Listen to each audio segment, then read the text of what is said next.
अपने घर का जल भरो, तांबे के लोटे में लेकर शंकर जी के मंदिर जाओ। हरिद्वार का लाया हुआ जल नहीं है गंगा जल, कहीं से लाया हुआ गंगा जल नहीं है, कोई जरूरत नहीं। अपने मटके का पानी भर लो, अपने हंडे का पानी भर लो, अपने घर का लोटा भर कर जल लो। तांबे के लोटे में जब जल भर कर लेकर जाओगे तो तांबे का पात्र सादे जल को भी गंगा जल बना देता है और वो जल शिव जी पर चढ़ जाता है। समझेंगे जरा, ये जलाधारी शिवलिंग, शिवलिंग के ऊपर भाग से नीचे तक का भाग जल का स्थान, सभी नदियों का स्थान। ये जो भाग है ये भाग मां पार्वती जी का हस्तकमल, चरण जैसा गया है। सीधा भाग गणेश जी का, उल्टा भाग कार्तिकेय का, बीच में जो मोटी सी लाइन है वो कौन है? अशुक सुंदर। शिव जी के ऊपर जो बूंद बूंद पानी जलाधारी में से टपक रहा है वो शंकर जी की 5 लड़कियां, जया, साथ में बोलिए जया, विषहरा, श्यामली बारी, दौतली, देव, ये शंकर जी की वो 5 लड़कियां हैं। अगर डॉक्टर कह देता है कि तुम्हारी नाड़ियां चोक हो गई है या पीछे की रीढ़ की हड्डी के पास की नसें चोक हो गई है,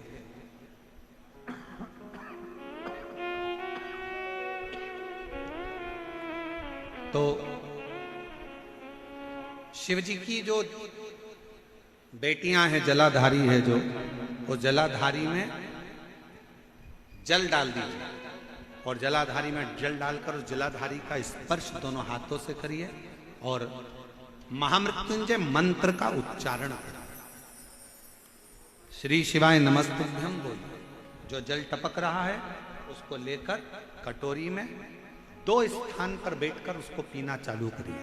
पहला नंदी के पास में, दूसरा मंदिर से बाहर निकलोगे तो मंदिर का ओटला हो, सीढ़ी हो, वो स्थान वीरभद्र का स्थान माना जाता है। वीरभद्र का वो स्थान दरवाजे के ठीक द्वार पर होता है और दरवाजे की ठीक चौखट पर भाग्य देवी और माता लक्ष्मी का स्थान होता है। तो बाहर वीरभद्र का जो स्थान होता है, बाहर का स्थान, वहां बैठकर उस जल को पीना प्रारंभ करो।